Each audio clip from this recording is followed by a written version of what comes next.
as revenue leaders, we need to start thinking like a CFO and a CEO.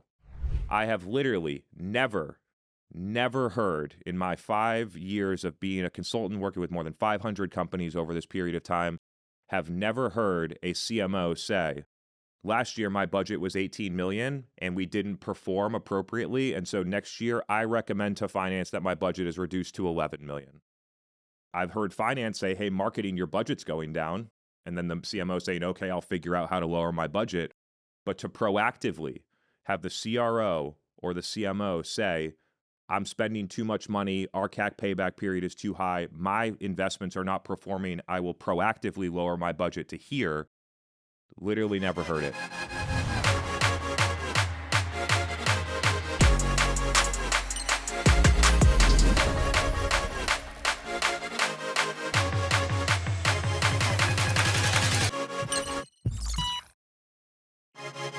Let's get into the content and some of the things that I want to talk about today. The first concept that I want to talk about, which is the first time that I'm really explaining it this way, and I'm going to start at sort of like the highest level and then try to break it down more deeply, is that to me, it's becoming clear that there is a core disconnect between revenue leadership, chief revenue officer, and CMO, and the CFO and the finance department. And there's a disconnect between these two functions and orgs. And I would even put the CEO sort of like in the middle, or maybe even more leaning toward the finance camp. And particularly when we look at this, there's a couple of core things. The first thing is that the finance team and the finance leader don't really understand the details and nuances of go-to-market. I think everybody gets that. I think even CFOs would admit that openly. In parallel, most C-level revenue leadership, the VP of RevOps, the CMO, the CRO, don't really understand finance either. And so when you have these two teams trying to work together, there's a disconnect around it and how we plan, how we model, what metrics we care about. And I'm going to talk about metrics because between these two groups of people, when we look at a Paceto sales process, we're either talking to the CRO or CMO, but oftentimes now we're talking to the CEO and the CFO at the same time. So you have two different basically discrete buying centers that are happening at Paceto. And what these two functions care about are very different.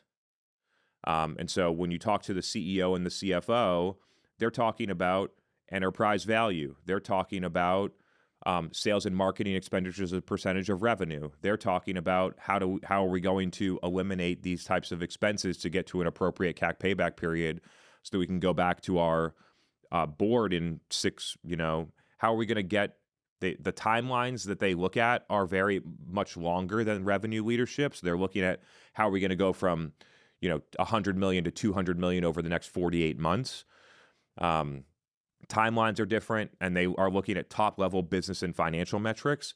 And when you talk to the revenue leadership, they're looking at it's more tactical. They're looking at within the next couple of quarters or within the same financial year. So the time horizon that they're looking for is different.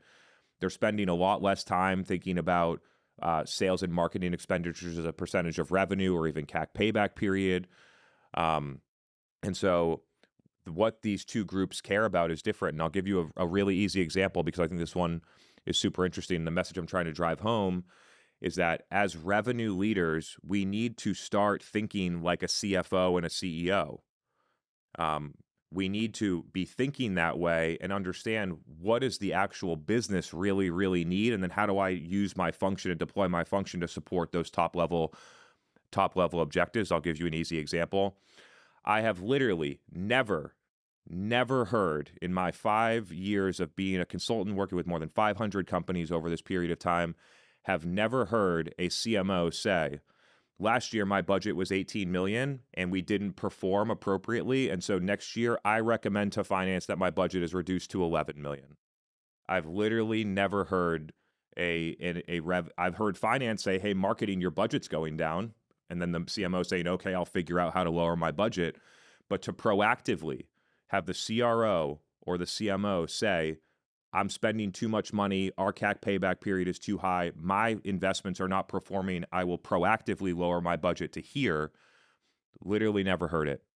And I think that is an easy example of what we should be thinking about as a CMO and a chief revenue officer in the current time that we're in.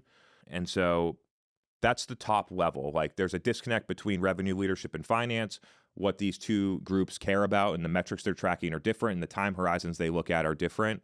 And we need to be able to, I think, that the easiest path is for the people that really understand go-to-market, the CMOs and the CROs and the RevOps teams and things like that, to understand finance and bring that to finance rather than trying to have finance figure out go-to-market, which is never going to happen.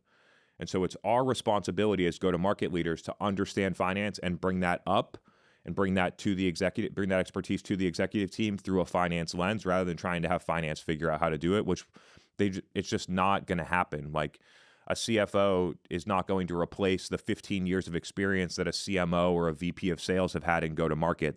They're not going to be able to do that. But we as leaders can take the simple steps to understand the basics of finance and modeling and core metrics calculations, and then bring our go-to-market expertise and pair it together. The next thing that I want to talk about, and I spent some time doing it, although hopefully in a little bit of a different angle today, is that you have this polarization in B2B companies and how they do their analytics that is all built on bottoms up. And even if you look at the technology stack that runs the analytics, all of those tools are built bottoms up.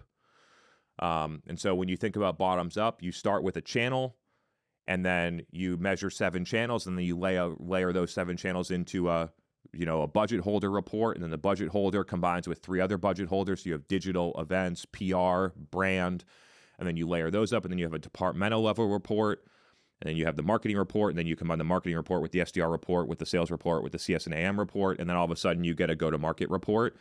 And then you take the go-to-market report and then you compare it against what we're seeing in finance. That's what a bottoms-up process looks like. And the main reporting and analytics cadence that a B2B company uses today that starts at the bottom and is built around every single budget holder trying to say, this is how well all of my stuff is working. And then you have the other budget holder saying, this is how well all my stuff is working.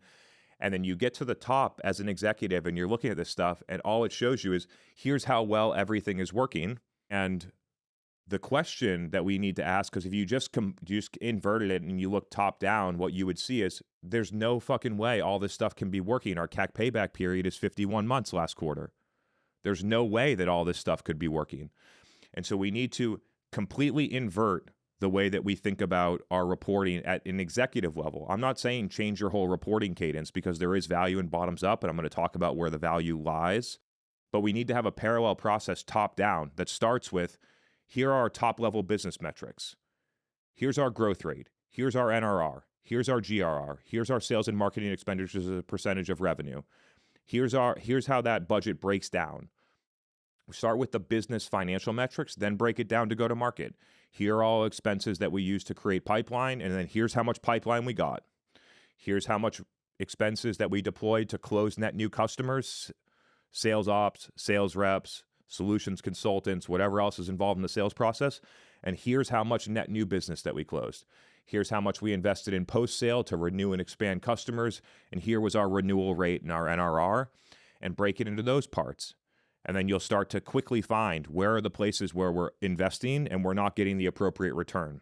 And then breaking it down like that. And then after that level, then you get into the channel level and you get into the budget holder level and you work your way down. And as you work your way down, you come up with an entirely different view of the data, because you know at the beginning we have a 51-month CAC payback period and we're overspending in this area. So now when we look at this area, we have a lot of context as to why we're looking at this area, and we can make much better decisions. All the technology that gets built, multi-touch attribution, sales engagement platforms, account-based marketing, sales analytics, are all bottoms-up technology tools that start with tactics and actions and then try to work their way up to the metrics, and it fundamentally changes what product you build and why you build it. The benefits of a bottoms-up reporting process is that it gives you ways to tactically optimize and create incremental optimizations inside of the things that you're already doing. We want our manager level and our director level and our agencies to be looking at that data and figuring out ways to make our ads more efficient, to produce content that drives more business results, not just more likes, to have our SDRs get more meetings by trying out AI or trying out a new channel or trying out a new message or thinking better about how they analyze and optimize their own cadences. For sales reps to use gong calls and share and create micro improvements inside of their process, we want our teams to be doing those things. So that's the value of bottoms-up reporting. But when we look at it conversely and tops down, what does tops down do? Tops down forces efficiency. It forces focusing on the business performance first, which then creates the context around the data. So it basically sets guardrails for us to say, even if we're doing these micro optimizations, we need to have alarms that go off if we're not in the right business metrics, if we're overspending in an area, if we're not getting enough pipeline from a certain place. We need to know about that right away, and we need to, as executives, go in and intervene, because it's not our marketing manager's responsibility to tell us what the way that they spend the money isn't working. They're going to do the best they can. They're going to try and look at the metrics to prove it. We need to, as executives, have a check and balance around that, and to be able to see that and then be able to go in and investigate, intervene, and make adjustments as needed. And so it's not like we shouldn't do either or. We need to change everything that we're doing. But what's happening right now is because of the primarily bottoms-up reporting that we're not seeing transformational types of changes, major budget reallocations, things that are definitely not working, like companies spending $10 million or more on Google Ads and getting a terrible ROI. Those types of things don't get surfaced. The major things don't get surfaced in a bottoms-up reporting framework, and that's the things that we need to get our financial business metrics and our go-to-market metrics back on track. We need big changes, not little incremental improvements. And then lastly, to even go a little bit further, as I've spent more and more time with the companies and the analysis that we're doing at Paceto, I have arrived at the conclusion here that you have to separate net new business and expansion renewal business into two different places. One man's belief is that on the expansion side, the places where you really impact expansion is having a great product and then having a great process around customer success and account management. And sure, you can do some customer marketing and things like that, but it's not the most impactful thing that you can do to move your renewal rate from 94% to 96%. Process and other things like that related to sales and account or CS and account management is probably the best way to get there. And then when we look at net new, the best things to do are fix your marketing and improve your sales process and improve your data and overall process.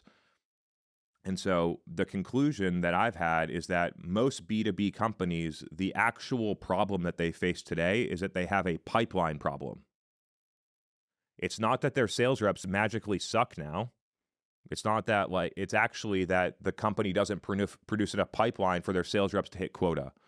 And so when you look at the quota attainment, or you actually look at the problem overall, that you have marketing spending a ton of dollars. And at this point, the investment that goes to creating pipeline is basically a big portion of the marketing budget, and then all of the SDR, MDR, whatever you want to call them. Those two investments combined are the major investments that are used to create pipeline. And when you look at the performance of those two major investments against the amount of pipeline created, that is the actual shortfall. All that happens is that we have too many sales reps sitting at the bottom of the process. And if we did have enough predictable pipeline creation, our sales reps are talented enough to be able to close those at the same percentage and rate.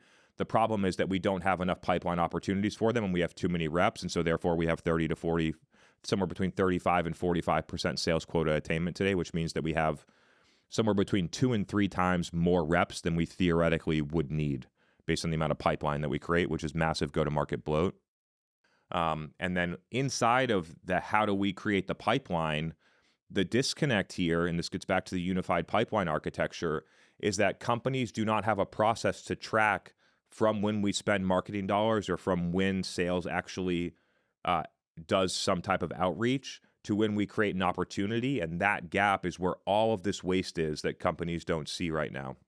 And so that was an interesting conclusion. I think a lot of people are like, gosh, like our sales team, it really sucks now. They like we need to cut our bottom 20% because they're lower performers. But the reality is when you have such low median or average sales quota attainment across an entire industry, what that tells me is it's not about the individual performance of people. It comes down to the planning process. It comes down to having too much headcount. It comes down to over territorizing or over segmenting the roles. And it's not being able to set those people up for success by creating enough pipeline. And so I've seen this pattern quite consistently now in mid-market companies where they just have unpredictable pipeline creation and unpredictable pipeline advancement, which then just means that they don't close deals predictably, which has been a pretty interesting insight. Some people might find that, oh, yeah, like Chris, obviously that's what's happening. But to me, it's been an interesting insight because I think that people think that the problem is basically across the go-to-market. So I'll highlight a couple of just key points. I think that combining and looking at the SDR or sales development investments in combination with the marketing investments and looking at those as this is what we use to create pipeline, and then centering it on hero pipeline, or if you just want to simplify it to your qualified pipeline stage, and looking at the investment against the actual outcomes, that you'll find that that's the actual root of the problem.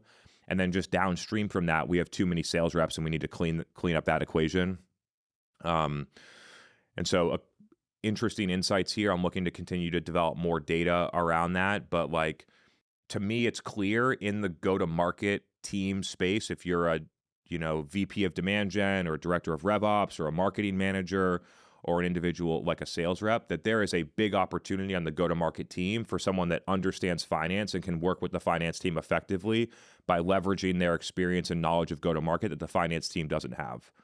That is a clear opportunity for roles inside of companies. People are not talking about this right now, but it's a lot of people come to this show and listen to it because I see things on the ground 6, 12, 24 months earlier than other people see them because I'm in there with companies, and there's a clear opportunity here.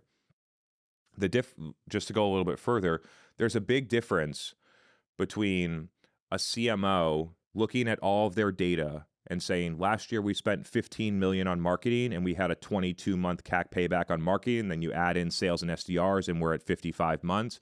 And so therefore, I'm going to make my adjustments. And instead of spending 15, I'm going to go to 9. Here's the things that I'm going to eliminate based on data. I'm going to take out the lowest ROI things. And then this is my new marketing mix at 9 million. And if we achieve like the same growth rate or projected growth rate off of this, then our marketing CAC payback will reduce from 22 months to 8 months, and that'll fundamentally change our enterprise value, and that's the equation. Versus finance saying, hey, marketing, you spent 15 million last year. We're making a cut. We're cutting it by 50%. Just pick out an arbitrary number out of thin air. Go figure out, CMO, how you're going to get your budget from 15 million to 7.5. It should be a lot more scientific than that. But when it comes from finance, it's not. It's like it's arbitrary in many cases, and I think being able to connect that process and have a rationale as to how we get to these numbers of how much we should spend on sales, how much we should spend on marketing, where our growth is coming from in terms of expansion, net of churn, as well as net new, inside of what segments is coming from. I think there's just a large opportunity in terms of taking the go-to-market expertise and combining it with FP&A and financial planning. I think there's a huge opportunity there. And I think a lot of careers could turn out that way for people that learn this stuff. And so I'm going to continue to spend more time educating on the finance side and talking through what the CFO and the CEO and the board care about on this podcast and to all of you, because I think it's going to be a big driver in your future career. I think it's going to give you an edge over time. So appreciate y'all being here. That talk was in several different directions. Happy to stay on finance or tops down, bottoms up planning, or to go in any direction. I talked about content for a little bit, so we can use this however you would find most valuable. Thanks, y'all, for being here. Let's get into it. All right. Yeah, feel free to drop questions in the chat. I got a couple queued up here. So I think the concept that you were describing around resources for creating pipeline versus, expansion, we've seen this actually work really effectively with some of our customers. Um, what's your advice if someone wants to try to kind of architect this for how to map the budget to create pipeline creation for shared resources, teams that span like product marketing, teams that span larger areas of the go to market, technology? So what's your kind of initial thoughts there? Um, to try the best that you can to forget the current departmental level structures that you operate in today and really think about what are these resources and functions used for. Product marketing is strategy. It's not really used to create pipeline or close pipeline or anything. Maybe some product marketing is sales enablement that feeds sales, but like most tech companies have a sales enablement function that's separate from product marketing. And so I think that like product marketing is not even part of this equation when we think about creating pipeline and revenue. It's a different function that I think is more like strategy. And so when you don't think about, oh, this is the whole marketing investment, I guess this part of the marketing investment has to fit into one of these three buckets, and you try to eliminate those preconceived notions and think about it for net new, you would think about it a little bit differently. When you think about like shared tech and admin, I think just equally like Salesforce, like is that creating pipeline, closing pipeline, or expanding customers? It's kind of all of them. So things that fit into all of them, just spread it out evenly across the go-to-market seems like the most sense. I think technology is the easiest one to look at there. There's probably some resources that span across that too, but I think if you really pressed, you would be like, this resource belongs in this category.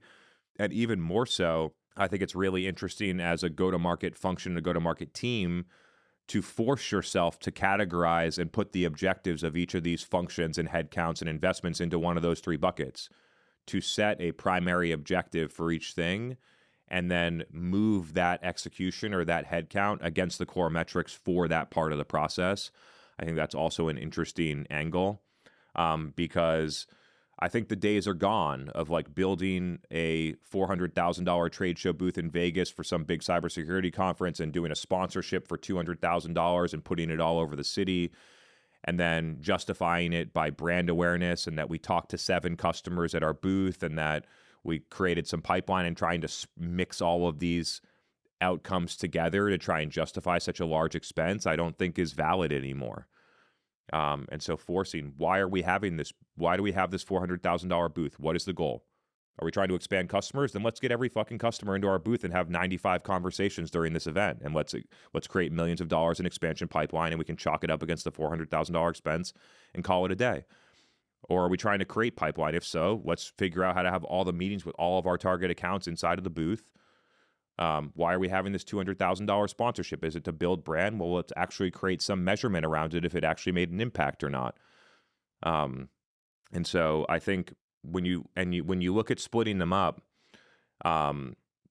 it gets out of the conversation about like some nuances of the marketing budget.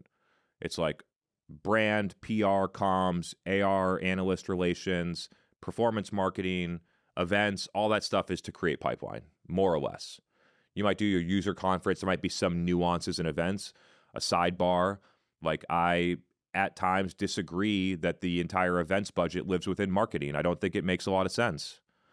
I think that many events like should be run by CS or sales, and maybe marketing like puts them on or helps with that. But like a lot of the events that come from the marketing budget are not really marketing events. They're marketing organizing an event for sales, or marketing organizing an event for CS and AM.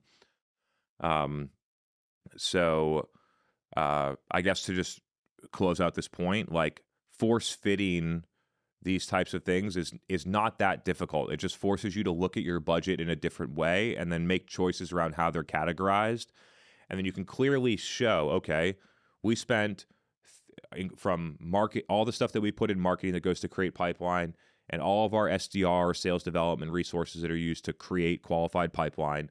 We spent $30 million total to create pipe last year, and we got $120 million in pipe, which means we get $4 in pipeline for every dollar we spend. We're going to win that pipeline at 20%.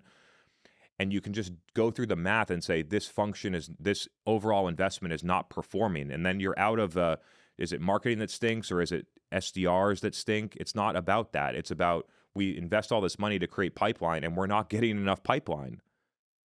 And I think trying to figure out how to categorize the analytics that break out of the departmental level structure and force our go-to-market leaders to look at this as a machine, as a full-on process as an end-to-end holistic engine. I think whatever we can do to get all of the leaders looking at that way and out of the departmental level silos would be hugely beneficial. And breaking the budget into these three categories instead of marketing, sales, CSAM, but create pipeline, close pipeline, expand customers is one angle to do that. And if you did that, what you would see is that marketing investments get spread across all those different places. Definitely overweighted to create pipeline, but marketing investments happen across the entire customer lifecycle. I think we'll still be beating that drum to move away from departments for a while, but definitely agree. And we're still going to have, just to be clear for everyone, we're still going to have departments. The marketing team's still going to report to the CMO. But when we use that to analyze our data and make decisions at an executive level, that the departmental level structure of looking at the analytics is a fundamentally flawed way of looking at the analytics. It pushes marketing to do certain things that appease that type of measurement. It doesn't allow us to look at everything as an end-to-end process, but in certain level silos. And it forces us to make budget decisions based on departments rather than looking at the whole thing and saying where are the best places to deploy investments across the whole thing. Some chief revenue officers are starting, especially CROs that are responsible for net new logo, that marketing rolls into them, and post-sale, are starting to look at having a more balanced approach, a more balanced plan of attack across all of those. But I think that there's still a long way to go. Well, it's funny that you mentioned events and getting moved into different budgets. I was on a client call right before this, and we were discussing what event budget should be in the sales budget for the next year. So, It's so okay, true. I'm gonna bring on John next, who has the question. Hey, Chris, super appreciate the insights you continue to deliver to us and to the marketplace in general. I've been super fascinated as you've kind of transitioned personally from talking to CMOs now to CFOs and CEOs, and knowing that transformational change really has to come from the top, to your point earlier. It's not a bottoms up exercise, it's a top down exercise. I'm really curious as to the signature of individual both CMO, CFO, and CFO, really the C-suite, like what's their mindset when they're engaging with you? Are these the typical change agents, or are they actually folks that are just frustrated, don't know what to do? Do they have the gut feel and need somebody to help quantify it? I'm just curious to get inside the heads there, because I suspect a lot more of our leaders are actually there, and drawing that out, looking for clues, might be a helpful strategy for some of us. Yeah, I mean, like at a high level, I think one thing that's consistent across all of the executives is that the bottoms up reporting framework forces them to not like basically, I don't know what to do with what to do next about this. And so what they do is they go for an external opinion, whether they come to Paceto or somebody else. Basically, all the stuff I'm getting doesn't help me make a decision, so I need to go to somebody else. Someone might phone a friend, a different CMO, and say, hey, what do I do with this? And they get some advice from that. At Paceto, we believe our process is much better because we're actually looking at the real data. We analyze it in a consistent way. We have benchmarks around what we've seen for a lot of companies, and therefore the consulting and advice we deliver is much more data-backed and data-driven and objective. So we think we have a better mousetrap related to that, but people will use different sources just because they don't know what to do. From the CEO, CFO perspective, what's happening there is basically we have alarms going off at the top level that are now being pushed down from the board, whether that's pipeline creation. We're not going to be able to double revenue in the next 4 years, and we need to do that. Our sales and marketing expenditures as a percentage of revenue are too high, which is creating pressure on EBITDA. And with our growth rate compressing and our EBITDA, like we need to make changes. So they're seeing the top level, right? But those people are not go-to-market experts typically. And so what they're looking for is we need to go out and get a second opinion about what's happening across our entire go-to-market and what would be the best way to get these core metrics back on track. So that's like from that angle. The CRO angle, which is it's interesting because if you think about the buyer type, I actually view the CRO and the CMO as very different stakeholders with different needs. From a CRO perspective, what the CRO recognizes is like I can manage my sales team and my processes to improve our renewal rates and our expansion. And I can do that. I don't need a lot of marketing help to get to where I need to go there. It's product and sales account management. that I have a good process in place with my sales team to close deals with companies that want to buy from us where we're in the deal. But the problem is that I don't have any confidence around our ability to create pipeline. And I'm a CRO and I don't really understand marketing, but now marketing rolls into me and I need a second opinion about how we get our pipeline back on track, because me doubling our SDR team, while it might help us get there in the next quarter, it's not going to help me in 4 quarters. And then you have the CMO perspective, which can come either proactive or reactive. So a CMO can come and say, hey, I need help figuring out what I'm going to do for next year. Or it can be the CMO coming and saying, I need to cut my budget by 30%, help me figure out how to do that. Or it could be the CMO taking on a project because the CEO or the CRO forced them to take it on because they need to figure out what they're doing in marketing. Like, those are all the different angles that happen with those stakeholders. A lot of the marketing exercises are driven toward like whether they want to admit it or not. Like, and it's interesting because like the number one method in marketing is cost cutting. There's a bunch of stuff that marketing teams do that are not effective. But nobody comes in with that desire. A lot of people are like, we don't want to cut our budget. We want to grow our budget. And it's like, but your company has a 51-month CAC payback period. You cannot grow the budget anymore. You need to cut the budget. And so it's interesting from the marketing lens that efficiency and how marketing plays into the efficiency of the entire go-to-market is not more of a cornerstone of the conversation. It surprises me a little bit.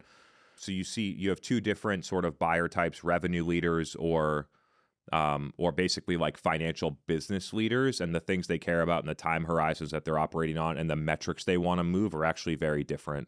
And being able to connect those 2 things, I think, is the missing, like, hugely important, which to me involves educating go-to-market leaders on business level financial metrics that they need to know about. Yeah, I think you're really onto something there. I shared in the chat, the office of the CFO is usually viewed as the bad cop. They go execute when the CEO knows something's wrong. They go execute and say, "Oh, you got less than you got last year," because no one, to your point, is actually coming forward. But I'm a head of sales. I've been in go-to-market my entire career. By the way, you do have a better mousetrap because you're WPI grad like I am. So Cheers. the WPI way, right? Long story short, everybody wants more, more, more. They don't want less, less, less. And the sufficiency topic that you've been really championing now from a greater and greater perspective is spot on. So keep doing what you're doing. I really appreciate a voice in the wilderness here. Unfortunately, there's not enough listening, but you're getting there. It's awesome to Thanks. see. So Yeah, it's been very invigorating for me to continue to investigate and really find out what the root cause issue is. And I said it on I've been championing this problem for a while, and then you'll have some sort of like trolls that'll come in on LinkedIn when I'm in like evangelizing the problem mode because there isn't a solution. And they're like, but Chris, what's the solution? You're talking about the problem. Like, what's the solution? And I just like quickly wrote out like stream of consciousness, like number one solution to this is fixing the financial planning and models that companies use to determine how to run their go-to-market. And I didn't think about it. That was just the first thing that I wrote. And it started to become really clear to me that, oh, it's this intersection between finance and go-to-market that's the actual gap, and how a company plans and how they allocate their resources and then how they evaluate those resources are all things that need to change in this new era. In the growth at all costs, it didn't matter. And the bottoms up reporting process didn't matter either, because it's like, oh, okay, we can just keep spending more and more and more. So like, it doesn't matter if events and digital and PR and branding and SDRs and all MDRs and these 7 investments are all taking credit for the $1 that we closed, because we'll just raise another round and we can, like, it's all built into the financial model. And then when you have this pressure, that bottoms up reporting structure starts to crack like cheap glass, which is what's happening right now. You can be, all due respect to any Denver fans, but you can be like Anthony Edwards in the 4th quarter and just wave bye-bye to those that aren't listening. So I'm going to bring on Kelsey next. She's also share some insights. Yeah, I was just going to share an anecdote, basically just backing up what you were saying, Chris, in terms of it really being on like CMOs and CROs to bridge that gap between marketing and finance versus it happening the other way around. Because the company that I'm at currently, I've not experienced this before, but it's like the finance partners get so in the weeds on marketing planning, like to the point where I would say the majority of marketing expenditures that are happening on like the tactic level, finance requires us to have a website visitor target for all of the expenditures that we're doing and to report out on that. So like an example would be one of the things I was working on is we were trying to basically just start developing authority around a new category.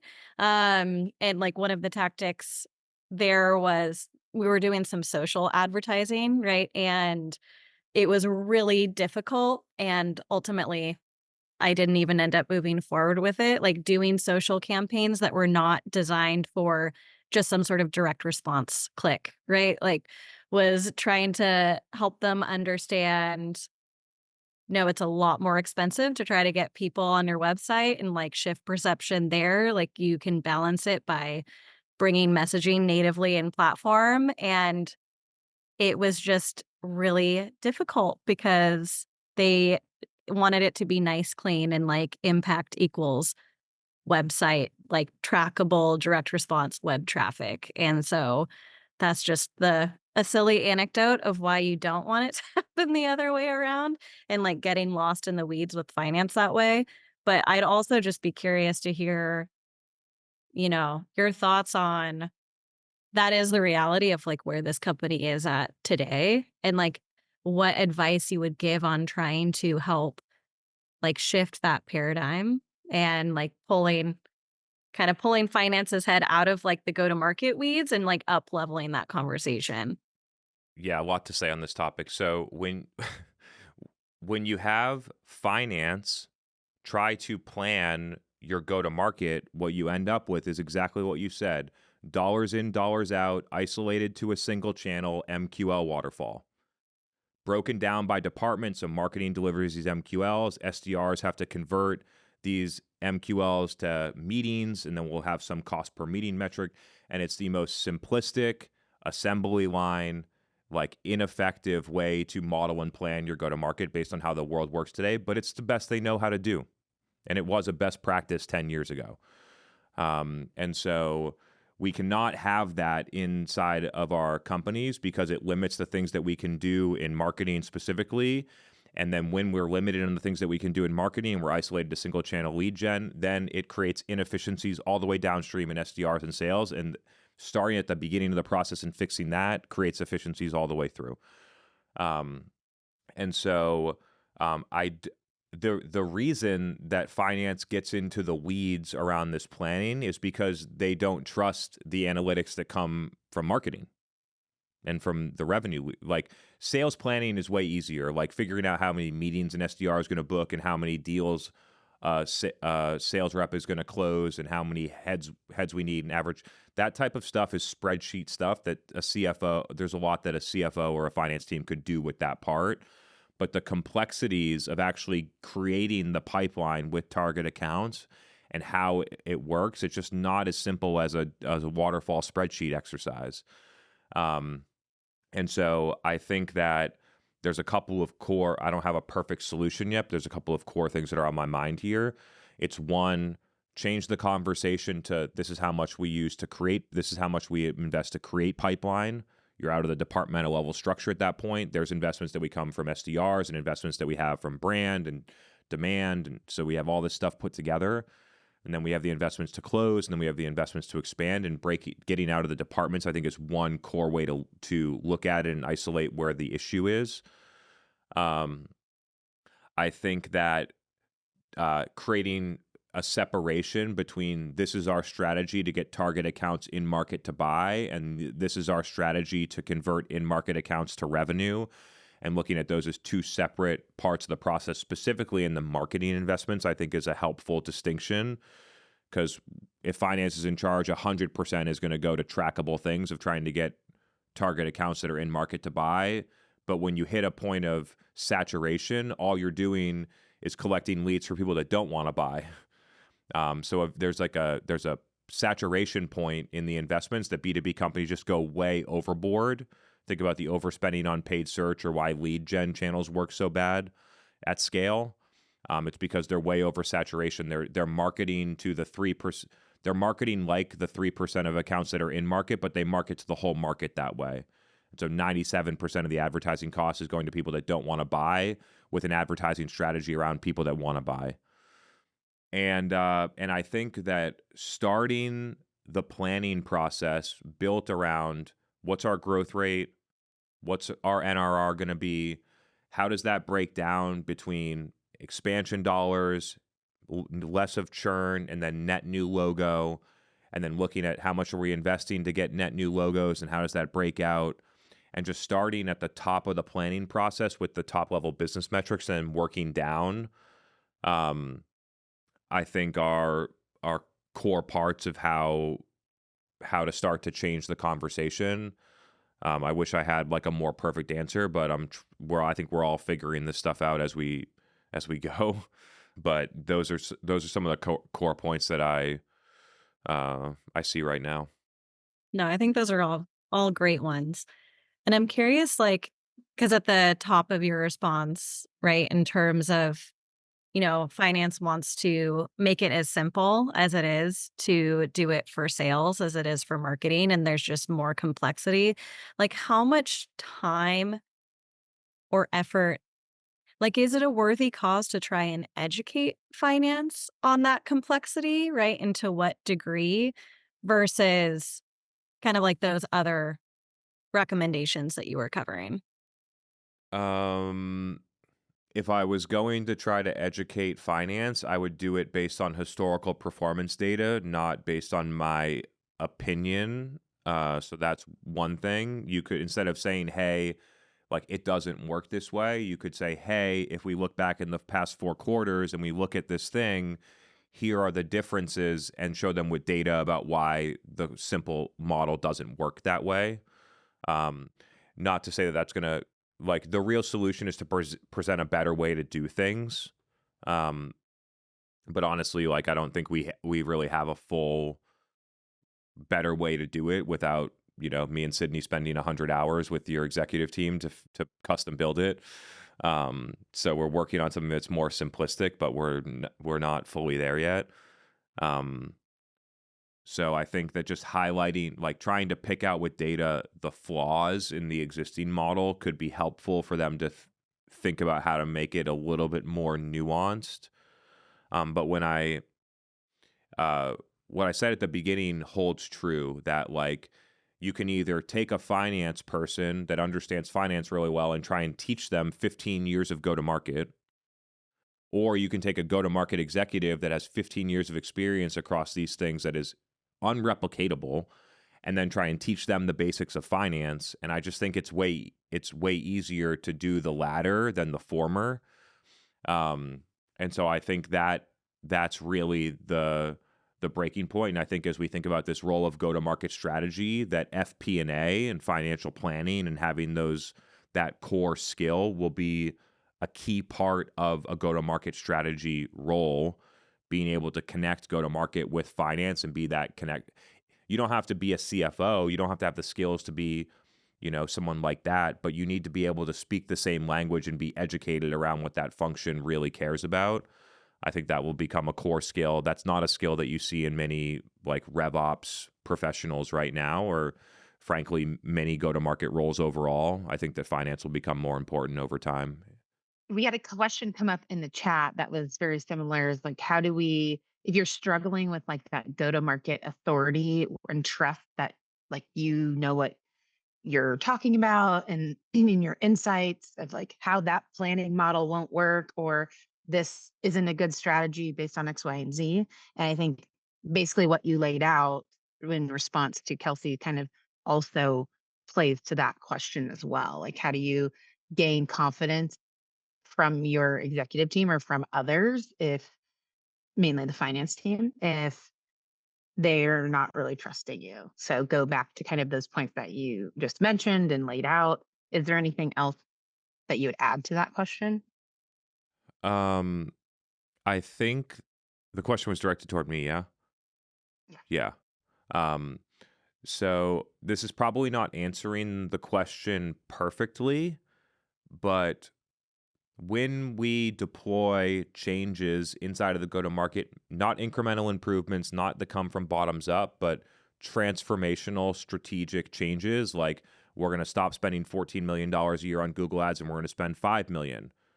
Or we're going to have, instead of having 50 MDRs and 50 SDRs, we're going to consolidate that team and have 20 SDRs. And we're going to go from 100 specialized roles to 20 people. Transformational changes across the go-to-market that when we measure the effectiveness of that change, it has to be rooted in top-level financial and go-to-market metrics, not low-level metrics.